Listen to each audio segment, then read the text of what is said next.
Attendees are in listen-only mode.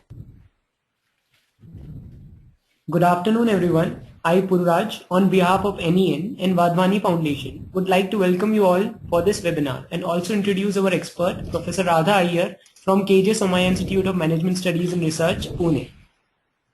Radha Iyer is currently an associate professor with the KJ Somaiya Institute of Management Studies and Research in the area of entrepreneurship. She has facilitated faculty development programs for NEN, faculty of Mumbai University, and faculty of engineering and pharmaceutical colleges in Mumbai and MidCon. She has numerous accolades to her name in the field of entrepreneurship and is a certified mentor by London Business School, NEN, and Goldman Sachs. Along with a decade plus of academic experience, she has a decade of industry experience, having worked with Indian Hotels Company Limited, Marico Industries, and the Great Eastern Shipping Company. Before I hand over the floor to Professor Radha, here are a few reminders for the audience. You will all be on mute by default. You may ask a question by typing in the panel provided, or if you wish to speak to the speaker directly, then you may click on the raise hand button. You will be provided the audio access only when Q&A session will begin towards the end of the session. Please make sure to share the list of participants with us once the webinar is over. We'll conduct polling in between the session. Please do ensure to participate in each of the polls. Over to you, Professor Radha. Good afternoon, everybody. Happy to know that you are here and you want to look at ideas, and you're looking at startups, and you want to look at creating a new venture for yourself. So let me look at what we're going to be doing today. So today we're going to be talking about for an hour or so on where do you get your ideas from and how do you start up. So largely these are the aspects that I plan to cover. Where do you get ideas from? Something on opportunity evaluation. Then there's this concept of what is a business model, and lastly business plan. Very often what happens is that young youth today want to apply for a business plan competition and then try and see whether their idea is workable, not workable, etc. So that is where the culmination of this session would be. So let's start with something about ideas. Now, I'm sure many of you have an idea for a new venture, or you're mulling through, looking at various things around you and figuring out what is the idea that you should start with. So sometimes we say ideas come to you like in a jiffy. So, you're just thinking about something and then it's like a flash. And sometimes we say ideas are due to problems that we see around us. So let's look at what we mean by ideas.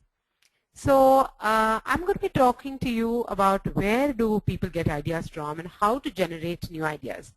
So if you look at the slides has got around 6 thoughts around it. So customer dissatisfaction, lead users, observation, design thinking or empathetic design, new knowledge, and innovation.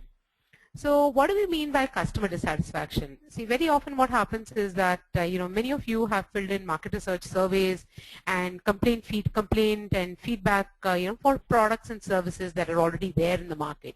So the fact is that new ideas come from customers being dissatisfied with the current ideas. So the example is the logo there is a Domino's Pizza. So Domino's Pizza basically started with Domino's used to be outside university campuses, and what happened is that they found out that during the examination time, invariably there would be very few students who would come to the pizza place. So then they decided that there is a customer dissatisfaction. Customer is dissatisfied with the current process of availability of pizzas. So they said, let us deliver to them in their dorms. And so that's how customer dissatisfaction is an example of new business ideas.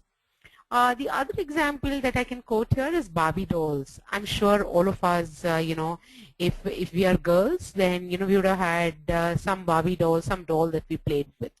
So there what happened is that there was a lady who was part of the Barbie doll, the Mattel Toys is the name of the company. And she had a small child. So she came home one day in the evening from work and she saw that her child was her regular doll, which was not, which is, which was fat and plumpy and, with plump with, big cheeks and stuff like that. So she was looking at that doll and she was ascribing roles to it. So there were different roles that the child was ascribing, maybe a doctor, a teacher, a mother, all of these, or an office staff, or somebody in a retail store. So every time the child was playing with the same doll, she was ascribing different roles. So then the mother said that the child who's a customer is dissatisfied with the current offering in the dolls, and therefore a new category of dolls got done, and that was the Barbie. The next is, it's basically lead users. So lead users basically is just a gentleman called Eric von Hippel. He has spoken about lead users a lot. So what he speaks about it, you can Google him, and there's a textbook on lead users also available online. So lead users, what he says is that let's say you have a small product and you're not very happy with that product. So what do? You try and add and delete and things like that. So let's say there's a plastic water bottle and you want the plastic water bottle to give out only so much. So you reduce the spout. You decrease the radius of the spout and decrease the diameter of the spout, and you make a little bit of engineering changes in that. So that is this concept of lead users. So lead users can be a great source of new ideas. So you look at what the lead user wants, and these are the people who are early adopters. They are the ones who actually take the product and try the product very quickly. So this is lead user. So there the picture is of a race car, wherein what happens is that if you're in a car manufacturing industry or an auto components industry, what you would do is that you would go to the race car guys and ask them, what is it that you want in your car for your car to be better, to perform better? And then they'll tell you, you do this and you do that, and then that becomes a new component, and there probably, it's a new idea for a new product or a service. The next example, thought of where to generate ideas is observation. So Velo is a company which is led by, it's a non-profit venture. No, I will not say non-profit. It is a socially entrepreneurial organization, but it is not for profit. It is not a non-profit. It is for a for-profit venture. So what Velo does is that this lady, her name is Cynthia Koenig. She went to the Rajasthan, rural India, etc. And then she found out that people carry a lot of water, and this water they carry on their head or on their shoulders. And she found that men and women both carry the water, and because of that they have their eyes pain, shoulder ache, body ache, etc. And obviously it's not productive, no? So you're spending so much of time just filling the water. So there's no time to do any other work, and you're falling sick. So what she did was, through that observation, then she created a small a water tank. It's like a Syntex water tank, with a lid. And it's got a handle like a stroller. So instead of carrying the water on your shoulders, you wheel the water. Like a baby stroller. So instead of the stroller where the baby sits, you have a water tank. So that is basically, so the ideas come a lot from observation. The other is new knowledge, whether it is your iPhone or your iPad or any of the new technology products. That comes from new knowledge. So you do research and development in some lab, or you might be an engineering college student and you are researching something and you develop a new component, etc. So that could be a source of new ideas. The next one is design thinking or empathetic design. So organizations like Procter & Gamble, etc., they go and see what is it that people use, what is it that people do when they want to use products or services. And then they create a product or service. So that is your example of design thinking or empathetic design. So I'll give you an example of this company called Kohler.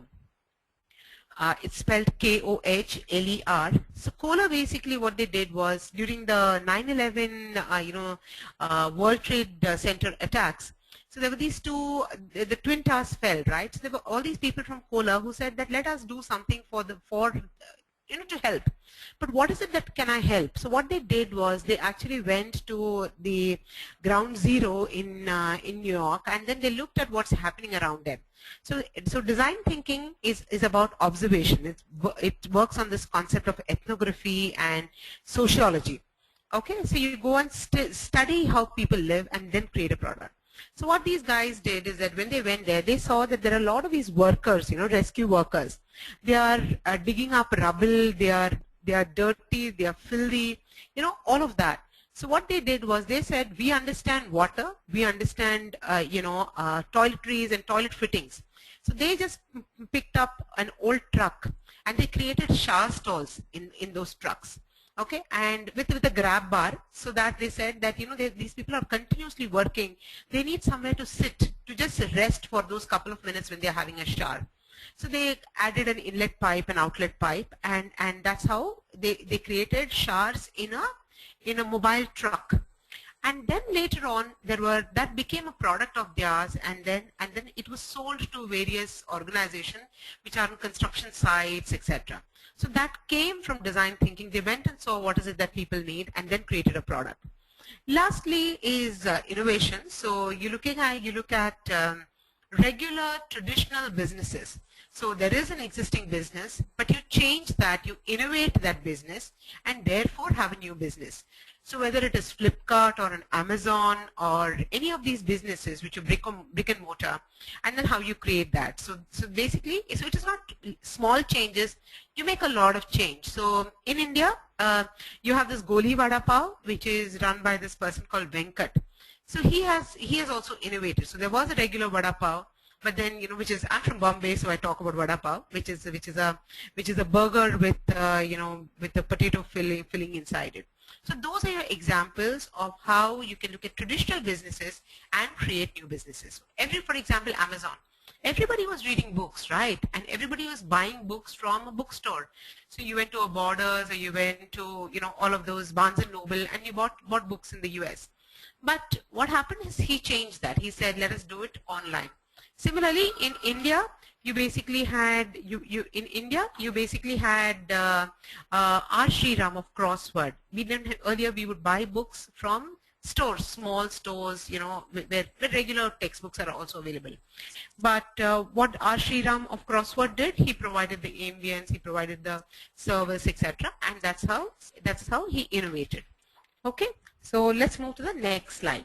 So we're saying that ideas, continuing with the ideas, we're saying that ideas need connecting rather than protecting. So very often what happens is that if you have a great idea, what you tend to do is that, or what people tend to do, is that you say, this is my idea, let me keep it close to myself. So that's not what you want. If you connect, then automatically what happens is that chances of it becoming an entrepreneurial venture, chances of it becoming commercialized is very, very high. So what we're saying is that great ideas are through team skills. So they're generated by individuals with varying complementary skills.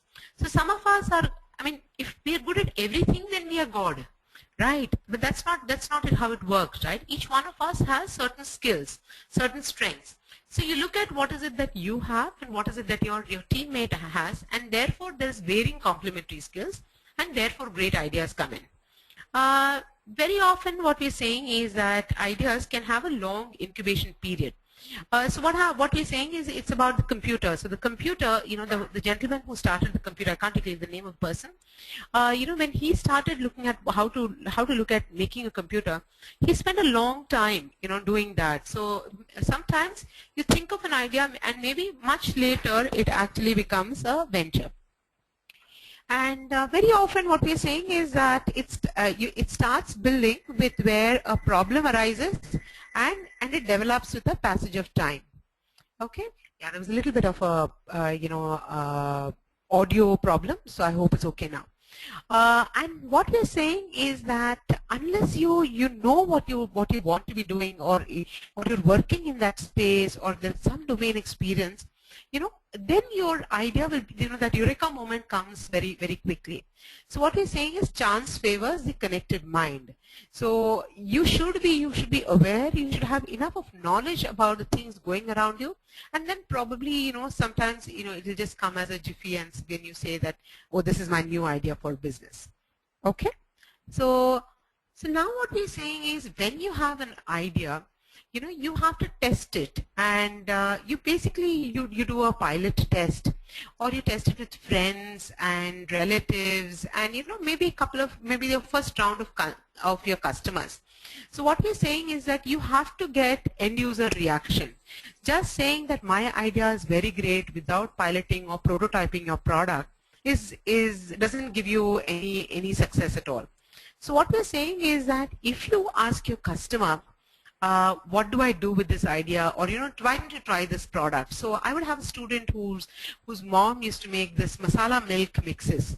So I tell her very often, that go to the canteen, pick up milk, just do the small plastic glasses, add the masala milk, and do a tasting session, and see what people feel. Somebody will say sugar is low, somebody will say sugar is high, somebody will say something about pricing, etc. So you have to get end user reaction.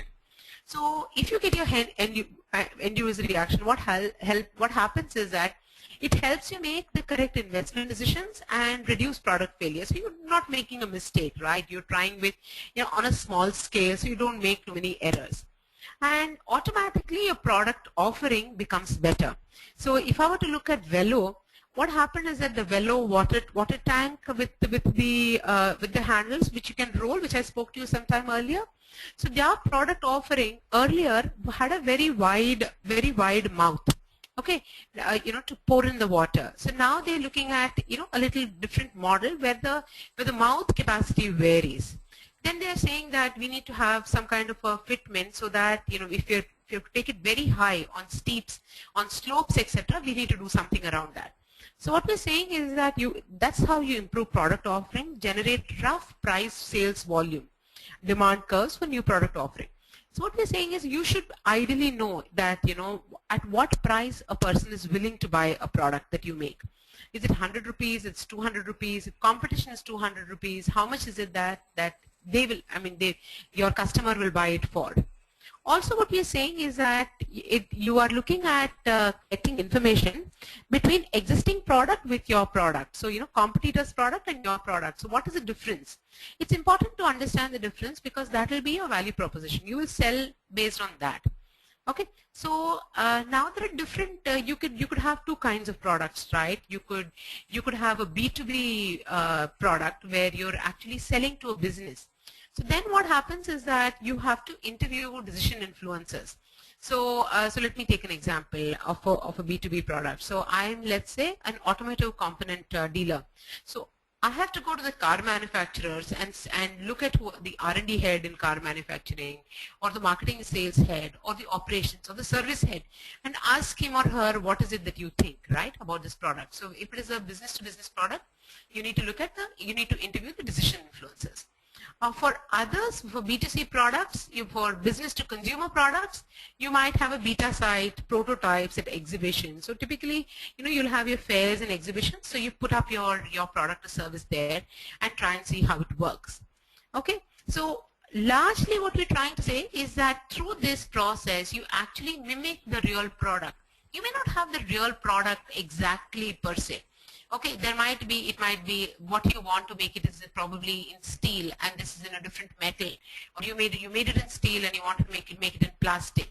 Okay, so those kind of things. So end user reaction, when you take your product out and get customers to actually opine and you get an end user reaction, it helps the idea become much better. The next slide, I'm going to be spending a little time on ideas versus opportunity.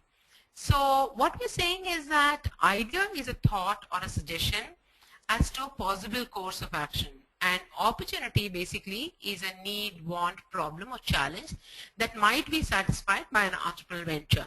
So this is a definition. So you just need to look at this. We'll try and discuss it a little more. Okay, I'm not here to for you to memorize definitions.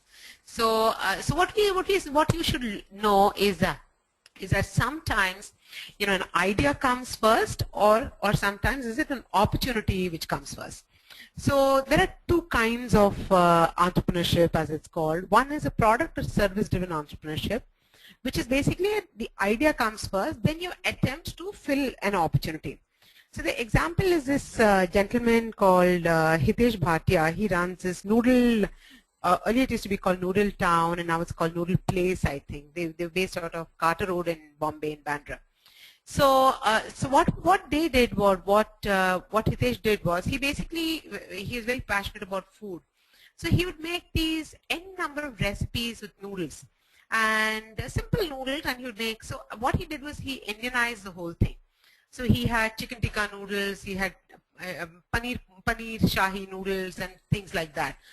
So the idea came first, and then he tried to, you know, put it through a store and try and sell it and things like that. So he runs the establishments. It's somewhere in Carter Road. The next is market pulled entrepreneurship. Here what we're saying is that the opportunity arises first, and you think of an idea to fill in.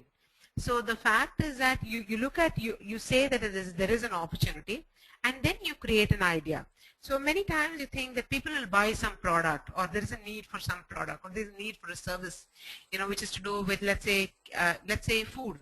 So, you know, people want health conscious food, people want non-preservative food. So you know that there is an opportunity, and based on that you basically look at some idea and fill that in.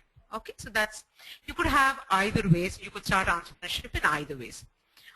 So the next slide, you know, what I'd like to say further is, when we're looking at opportunity, you don't want to be spending time, effort, and money. See, many of you have signed it for this presentation, and it's an hour, right?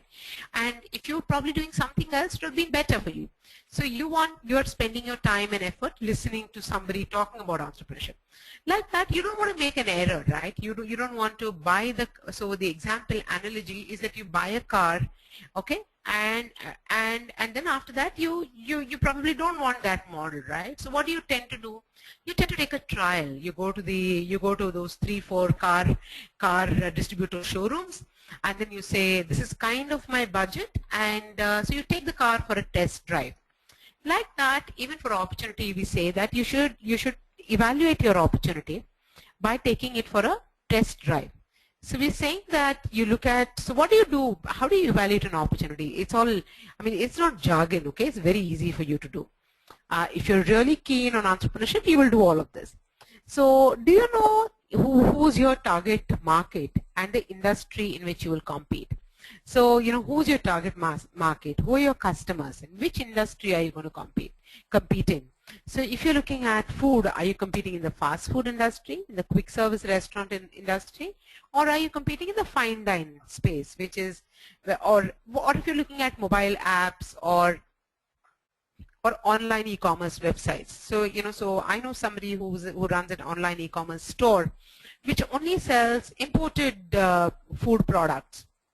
Okay, so he knows very clear that his target market is anybody who's a customer for imported food products. So that's a target market, and the industry is e-commerce industry.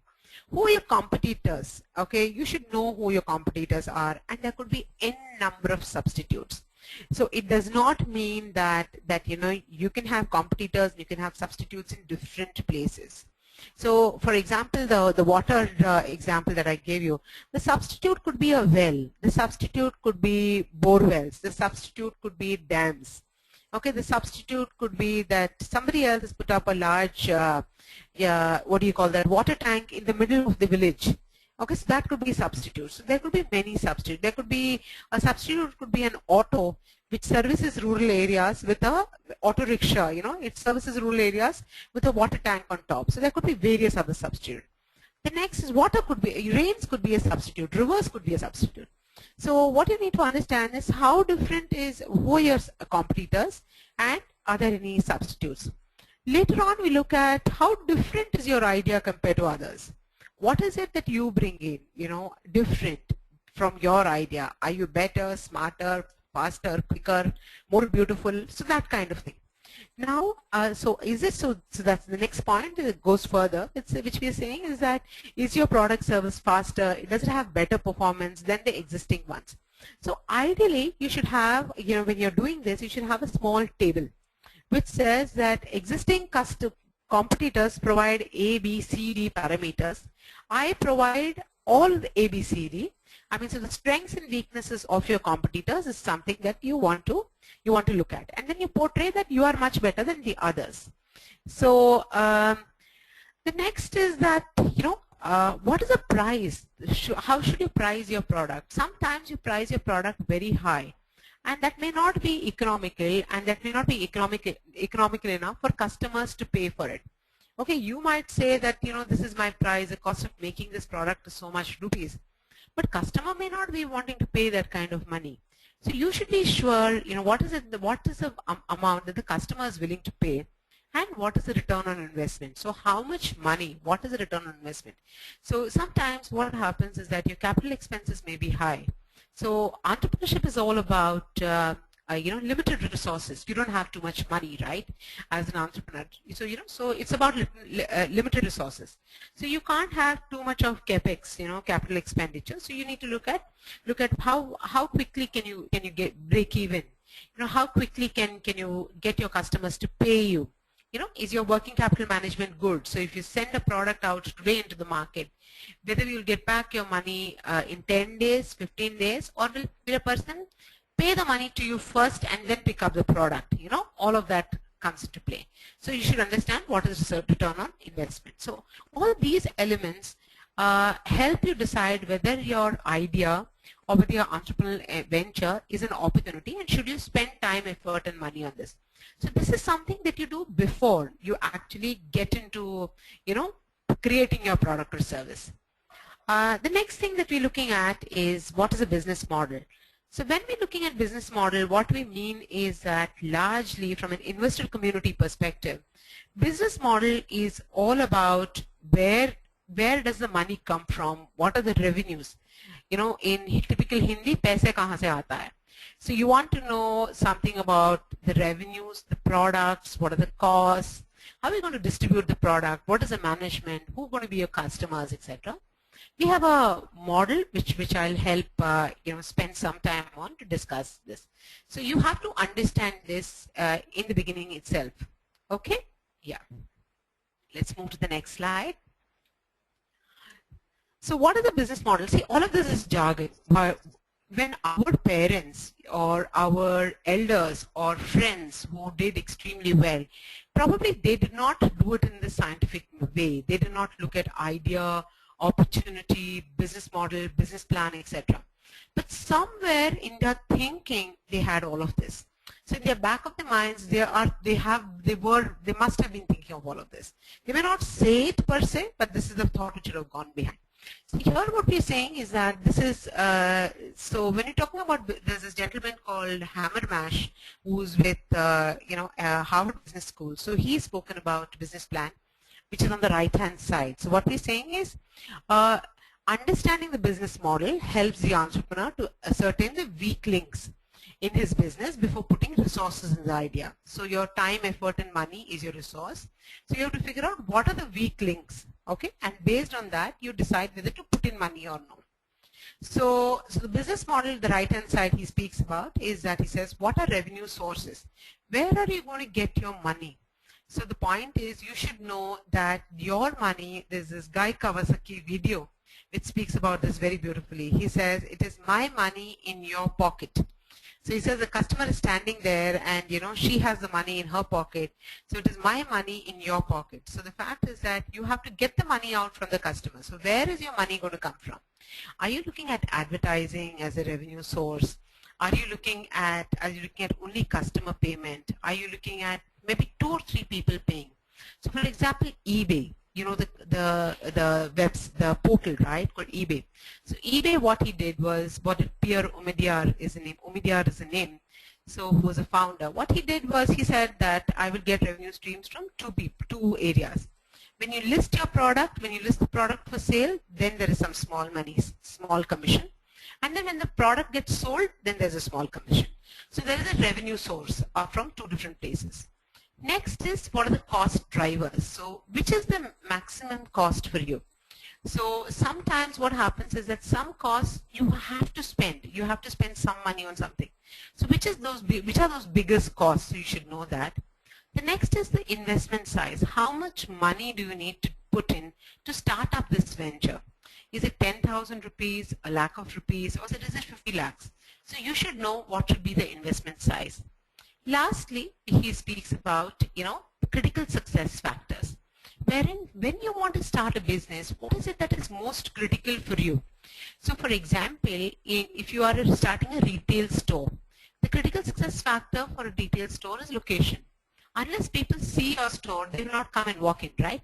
So it is, the critical success factor is location. So you have to figure that out for yourself. So you need to know what are your revenue sources, what are your cost drivers, what is the investment size, kitna paisa dalna chahiye dhande mein, and then what are the critical success factors. So what does the business model do? So I'm looking at the bubble now, which is on the left side. It basically describes the rationale of how an organization creates, delivers, and captures value. So you have to capture value, right? Unless you as an organization don't give value, you will not have customers coming into you. So the business model is largely a blueprint for a strategy to be implemented through organizational structures, processes, and systems. So this is jargon definition. Let's move to what you will do. How do you write a business model? So this model is done by this gentleman called two gentlemen. One person is called Osterwalder and the other one is E. Spigner. So what he says is that you start from if you look at the business model canvas, it has 9 blocks. So you start with the right hand side, which is customer segments. Then you move to customer relationships, channels, value proposition. These are a set of 4 which is to do with marketing. The next is you look at the next block, which is on the left hand side, a block of 3. Key activities, key resources, and key partners. So that's another block of 3 things. And what is in the bottom is what is your cost structure and what is your revenue stream.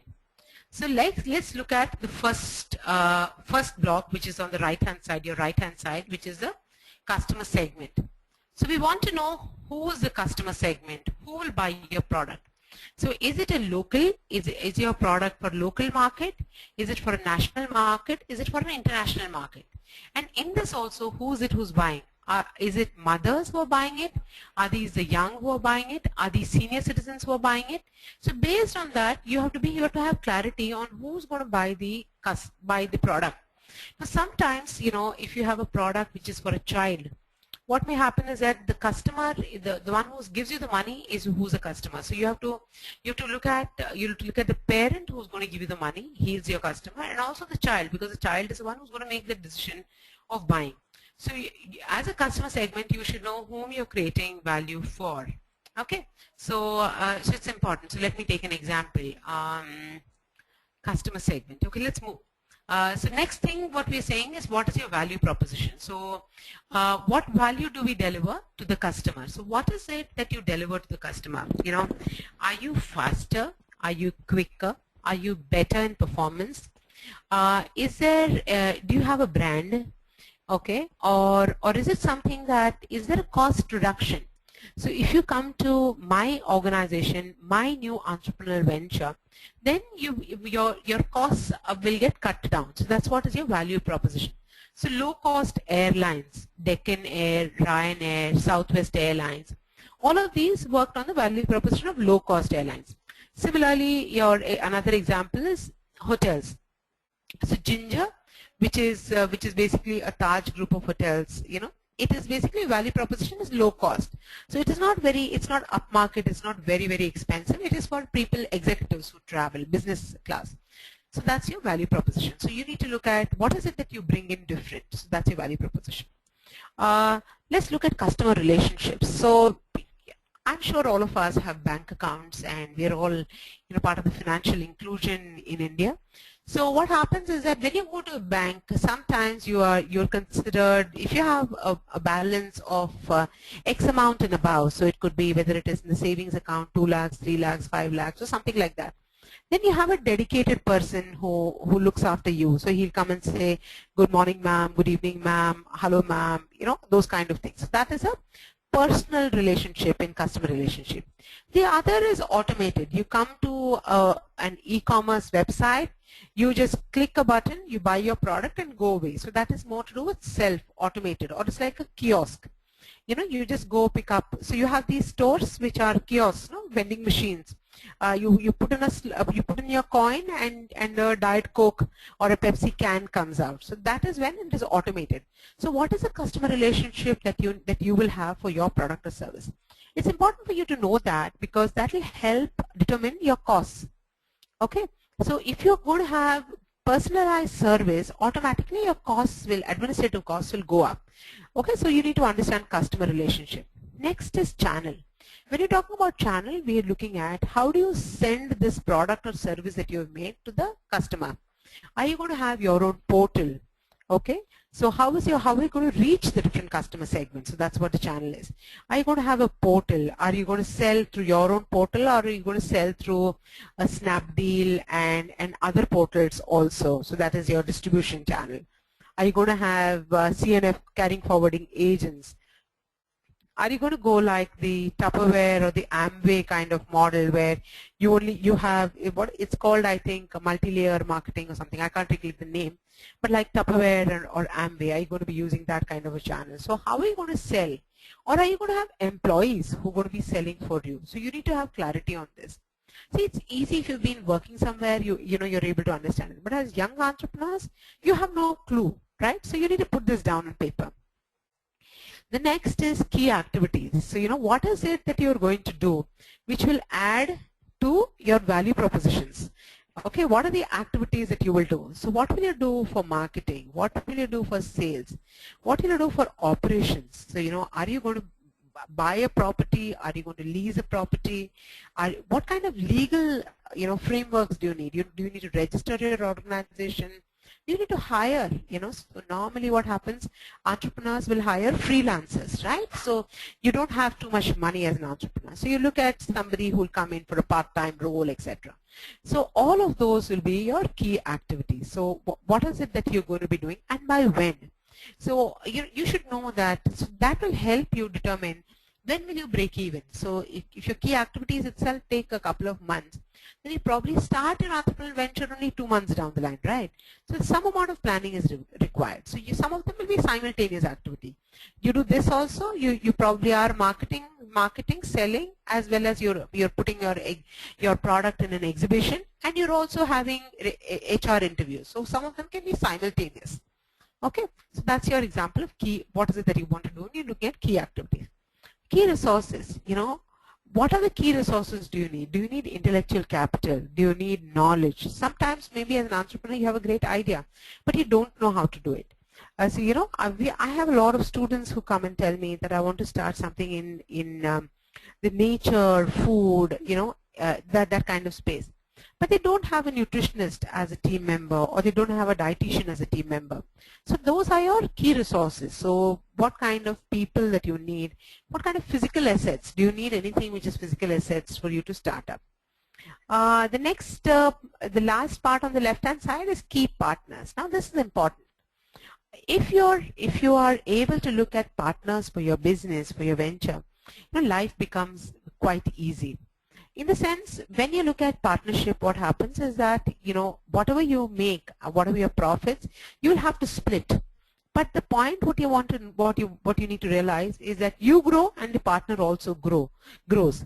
So it is all right to split. It is all right to form collaborations. So, you should, for every business, you might look at various collaborators whom you want to bring in. So you could look at who could be your key partners. It's important for you to figure that out. An example for a partnership, let's say an education kind of example. So, there is this group which runs something for children, some activity center for children. So they can't go to, they don't want to buy space or rent space and do the activities there. So for them, their partnership is that they will partner with educational institutions and use the educational institutions' premises and do the children care activities there, the children activities, whether it is painting, drawing, etc. Okay, so that's your example of partners. Now, coming down to the bottom, the last two is to do with the cost structure. So you have to figure out what are your costs.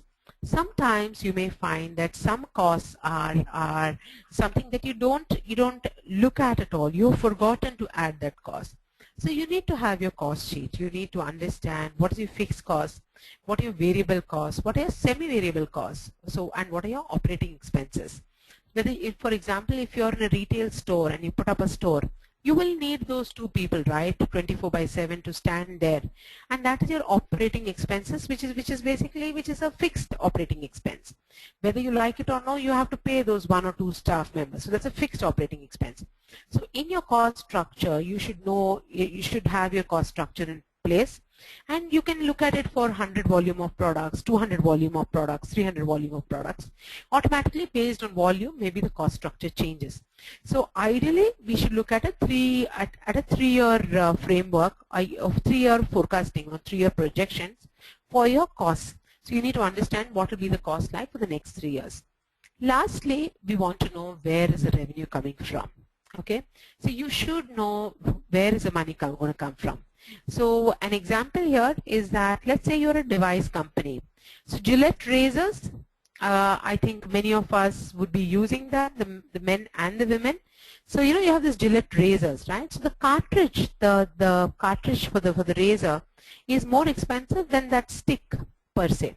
So where is the revenue stream coming from? The revenue stream is coming from sale of cartridges rather than the stick. Similarly, printer cartridge also, printer cartridge and your printing machine. So your printers are one cost, but the cartridges basically cost a little more. Okay, so that's your example. So if you do this, so your customer segments, customer relationships, channels, and value propositions, these four aspects work towards the marketing. The key activities, key partners, and key resources, all these are the operations bit. And the cost structure and revenue is basically your finance bit. So these basically 3 components largely make what is known as a business model. Now, changing the business model will help an entrepreneur from the regular business model that exists. To change it a little, probably the chances of success are high. Now, I'm coming to the last bit on my presentation. So this is my penultimate slide. I hope I have engaged you enough and it's been interesting. So we're looking at many of you would have signed up to say, how do I write a business plan? So what I want to tell most of you is that if you do your opportunity evaluation correctly and if you do your business model correctly, it becomes very easy to write a business plan. Okay.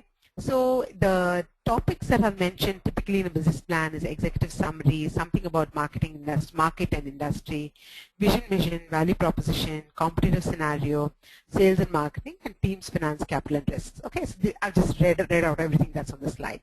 So first, let me say the executive summary is supposed to be, the first aspect in the business plan, but ideally that is the last thing that gets written. So unless you write the market and industry environment, your vision, mission, value propositions, competitive scenarios, sales and marketing strategy, and team details, you will not be able to write the executive summary. Okay, so if you are just writing a business plan for a competition perspective, please ensure that you write the bottom part first. If you're actually creating a product or service, you obviously will know all of this, and then you will write your executive summary. Okay, so business plans basically help you, put your idea and opportunity into perspective. Okay, it just helps your thinking. Largely, it puts perspective. It helps you to try and say, what is it that I don't know about my business, or what is my weak link? Okay, and therefore, if this is my weakness, can I do something about it, and what can I do about it, or is it something that I don't start at all? So you have this concept of writing business plan 1, business plan A, B, C, D. But over writing 2, 3 business plan, you figure out what is wrong, and you may want to start a fresh business plan again. So here, the first part, we're looking at market and industry environment. So we've discussed that earlier also when we looked at opportunity evaluation. Vision mission is largely to do with why do you want to have this business? Why is it that you want to do this business? Do you want to make the world a better place to live in? You know, those kind of things, the more esoteric kind of things. Why is it that this company should exist? Okay, so it also gives you some roadmap on what is it that you want to achieve. So there are 3-4 points that you may want to look at. So what I would say is that look at business vision statements of 4 or 5 other organizations, and then you might want to create your own. Okay, a value proposition we discussed earlier. Competitive scenario, you have to know who are your competitors. So for example, let's say I give you the example of water and competitors and substitutes, so you should know that. And entry barriers, how easy and how difficult is it for you to enter this business or this segment? See, very often sometimes what happens is there are many bigwigs. There are large organizations, and then if you think of something, they might, and your idea, and maybe they might just squash your idea, and probably it's very difficult to get in there. That's one. The other, so you should know what are the entry barriers. The other is that if your idea is really what is known as what's called a hustle venture. So what is a hustle venture? A hustle venture is something that you start, and there are hundreds of others also starting the same venture. Then what happens is that it is very easy for anybody to get into that business. Okay, so then there will be a lot of competitors.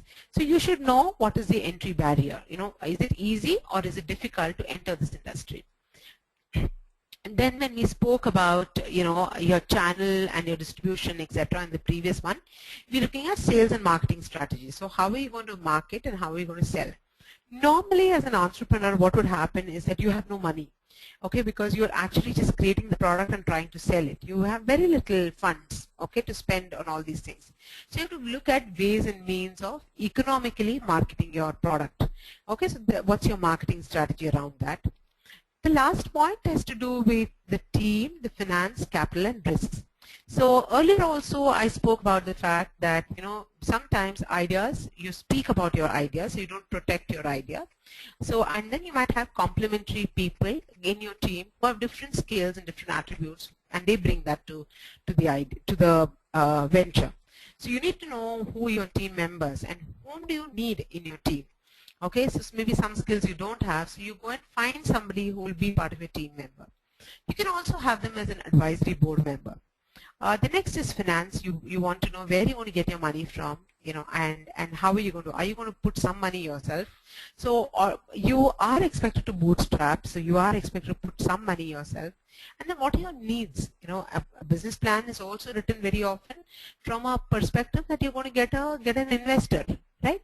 So what are your needs? Why is it that you want money? So you have to have clarity on that. And what is the capital requirement? And lastly, what is the risk? So, any business before it starts, it can probably get shut down.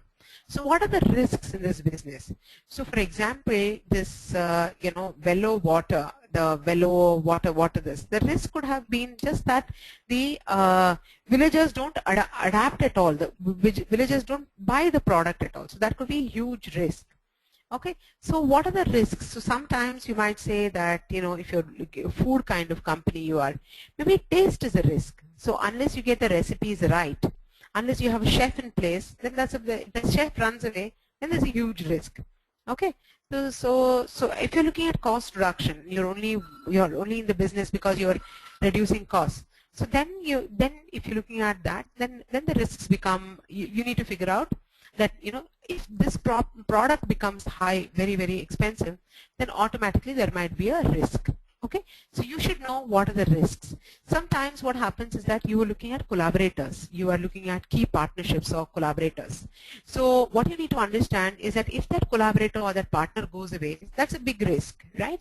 So you are depending on him to collaborate with you and take the company ahead and take the venture ahead. So you need to know for every business what could be the risk, what could possibly go wrong, and how do you mitigate those risks? What are you planning? What are you planning on doing? If the risk is too high, so for example, sometimes you have government as a customer, so that's a big risk. If the government, if the government does not accept, then automatically you don't have a business at all, right? So getting the government to accept is a huge risk. Okay, so that's basically how you write a business plan. I've come to the end of my presentation. So you're welcome to write to us, and I'm sure we'll help you if there's anything else that you need. Thank you, Puru. Hello. Hello. Thank you, ma'am, for such an interesting session. We'll begin with the question. Yeah, can you hear me? Now? Yeah. Yes, ma'am. We'll begin with the question and answer session now. Yeah. There's one question from the audience. It's if I have a solution to a problem, how to develop that idea into a theoretical model? I didn't understand. Can you? If I have a solution to a problem, if I have ideas, how to develop that into a theoretical model? That is the question, ma'am. So that's why, so that's how you will, can I just say it? Right. So then what you need to do is, that's when you have an idea, right? So you will create you'll do your opportunity evaluation for your idea. You'll create the business model for your idea. You'll create the business plan for your idea. So either you do that first, and then talk to a couple of people, show them what you have done, and think that maybe this is a great idea, and you might get feedback from people around you, and then take your idea to work. Or you start it simultaneously. You start your idea and write all of these things also. So what is your opportunity? Whether your idea has an opportunity? Will people buy your product, etc. Okay. Yeah, fine, ma'am. I hope you answered the question. There's one more. I also hope, because I didn't understand the question too well, to be honest. Maybe he wants to resend the question. Yeah. We'll move on to the next question. Sure. Yeah. What are some tips to stay updated regarding? Hello. I lost you. Yeah. Hello. Hello. Yeah, ma'am. How can I can hear you. Yeah, the question from Puneet Chawla. What's the best way to get VCs? Right. So yeah. I couldn't hear you. So what I understand is how can you get VCs to fund the projects? Yeah. Right. Yeah. Okay. See, Puneet, VCs funding ideas is extremely rare. There is a very, very small percentage of venture capitalists who fund ideas. Though last week's newspaper, I think the Economic Times carried an article on how VCs are funding ideas. But typically VCs come in after the idea and the prototype and the first few customers have been reached. Okay. Very, very rarely will you find VCs funding ideas.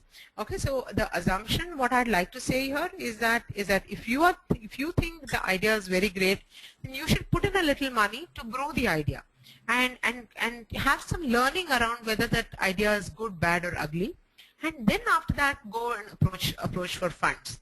The other thought that I want to say is that VCs are probably there are many other steps that can go in before the VC.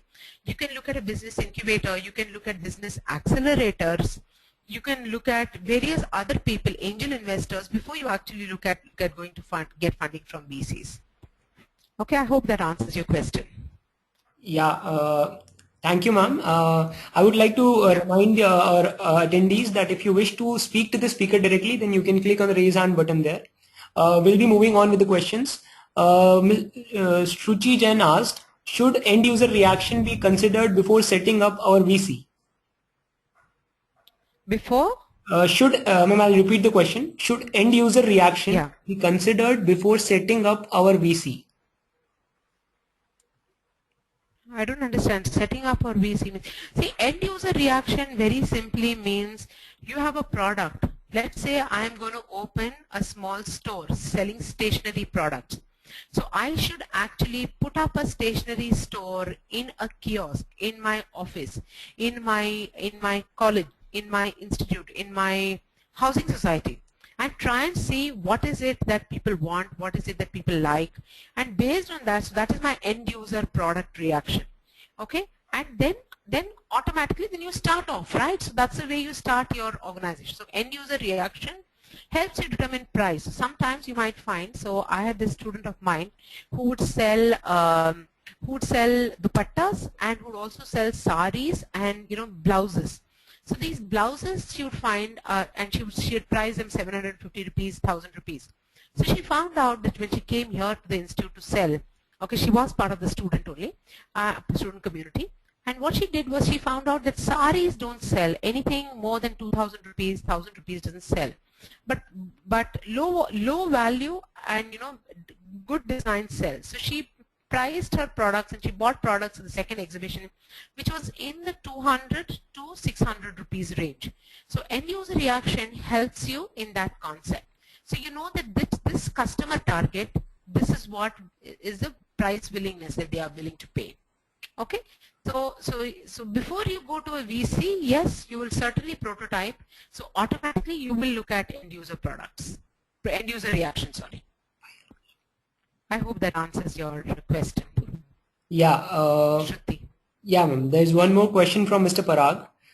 What if the product is new in the market? How can I get help from existing competitors in terms of training and mentorship?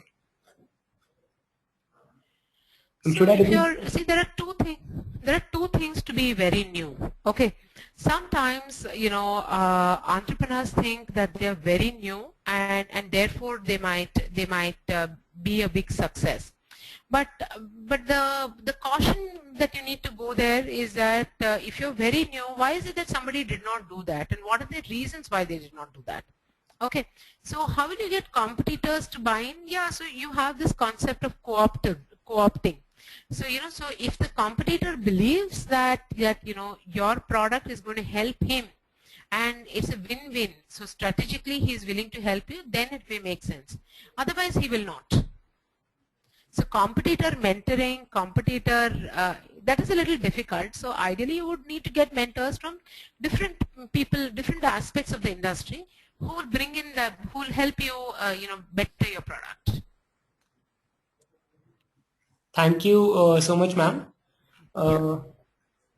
I'd like to inform that the question answer session will be closing now because of the shortage of time. Thank you very much, Professor Radha, for that interesting session.